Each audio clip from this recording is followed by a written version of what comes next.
ladies. Good morning. Last time I got to come and talk to you, we talked about being at halftime. And I told you I was an old coach, and halftime was really important because you planned out the second half. Well, now we're in the fourth quarter. Very important. We can see the end coming in this craziness and how we're going to get through this fourth quarter. Well, I've been thinking about that for my own benefit, and God gave me 4 things this week that I want to share with you, and then some scriptures. The first thing came from a Pioneer Woman show that I watched on Saturday. Pioneer Woman lives way out on a ranch, and she has a husband and family that work the farm, work the ranch. And they were out burning. They were burning their fields, and they had big water tanks, and the minute they burned it, then they would water it down really well. And she talked about it, cut away back to her in the kitchen, and she talked about how out of these burned ashes, the field was all burned, how in a week or two, little green tender shoots of grass, new grass, would grow. And I thought, out of what we see as burned and dead, God creates new life. I thought the Bible talks about that too, burning away the chaff and planting in different seasons, and it addresses things like that. So, Pioneer Woman. Second thing was, I talked to my daughter recently, my middle daughter who has grandchildren, and she was like everybody else, frustrated that it's gone so long, and everything's getting old, and the kids are having to do lessons, and she's tired, and they were used to being very, very busy, and now they're not. And it's hard. It's that fourth quarter when you're tired and you're just needing something to help you push through. Well, last night she sent me a video. She had a blanket spread out on her floor in the living room and had a movie called Newsies up. Now, some background on this is that when she was growing up, we would have picnics in the living room. We would go outside, ride our bikes. It was really hot in Florida, obviously. And so then we would come inside and have our picnics. I'd lay a blanket out on the floor in front of the TV. We'd have our picnic, lunch or dinner even, and watch Disney movies typically.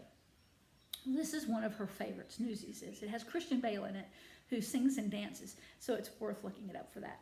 But so she texted me and said how excited she was, and she was introducing them to Newsies and that they loved it. And I asked her, she said she remembered all the words, and I asked her if she remembered the dances she used to do, and she said yes. And it was just a great exchange, because I thought something that I thought was dead, gone, just a memory, a fading memory. She's renewed it and created joy for her family. Pioneer Woman, Newsies, and a Christmas cactus.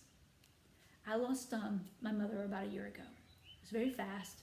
I went down for a colonoscopy. Colonoscopy turned into cancer. Cancer turned into surgery. Surgery became hospice, and we brought her home, and she passed away within 24 hours. Very quick. I was blessed to bring home 2 items from her house. A Christmas cactus and a Florida State birdhouse. I've got the Christmas cactus. Let me show it to you. It's right over here. It's right there. It's big, isn't it? Yep. It's big and beautiful. So a Christmas cactus. Why bring home a Christmas cactus? What value does that have? Well, that Christmas cactus is over 80 years old. I venture to say it's probably closer to 100 years old. What? How can that be? It's not a tree. It's just But Barbara Duggar came over for a visit one time, or maybe it was heart to heart. Barbara is a wonderful lady. She's got lots of talents, but gardening is one of them. And she said, you break off these branches and you stick them in the ground, and they'll grow a whole new plant. Who knew that? It has these little hair-like fingerling roots, and you stick it in the ground, and it grows another plant. That plant God created to regenerate itself. It renews itself all the time. It's going to outlive me. It will probably outlive my children if they take care of it. So, Pioneer Woman, Newsies, Christmas cactus. And last thing is the Florida State birdhouse. My mother loved this Florida State birdhouse. She went to Florida State. My sister went to Florida State. My nieces and nephews all graduated from Florida State. We're big Seminole fans. She loved this birdhouse. It sat in her office. I was blessed to get it, but I wanted to put it outside. I have a beautiful tree. It's really shady. It's peaceful out there. I have a swing underneath it. I have a bird feeder that the birds love. They're eating me out of house and home, and I thought it would be great right there. A couple days ago, I noticed that a couple chickadees had made a nest in there. There's like hair and grass and things coming out of the hole, and I see them going in and out of something that I thought was gone. My mom. New life is born out of that. 4 things all say the same thing.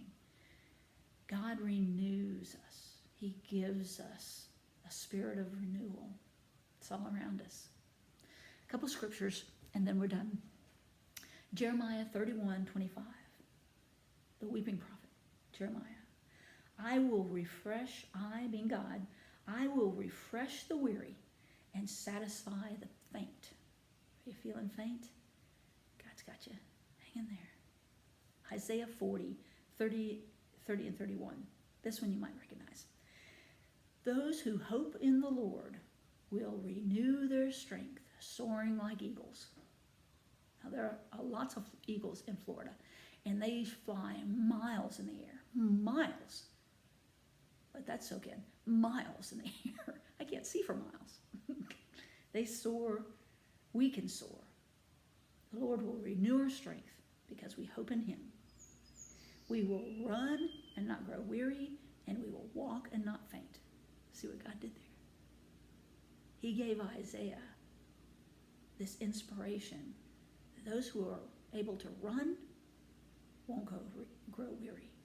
But those of us who can just walk, who just are trying to get one foot in front of the other, we won't grow faint. So whether you're walking or whether you're running, God's got you.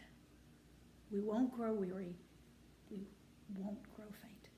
Last one, Psalm 51:10. Create in me a pure heart. This is kind of my prayer for you right now. Create in me a pure heart. Renew a steadfast, strong, not unyielding, a steadfast spirit in me. Restore to me the joy of your salvation. We have salvation. Heaven is our goal, to get there and take as many people as we can with us. Create in me a pure heart. Renew a steadfast spirit in me. Restore to me the joy of your salvation. And grant in me the spirit to sustain me. That's my prayer for you. Hang in there. When you look back on this, are you going to laugh? Are you going to find joy? What are your kids going to say? I hope and I pray for you that you find the joy today and that you feel strengthened and able to sustain. I love you and I'm praying for you.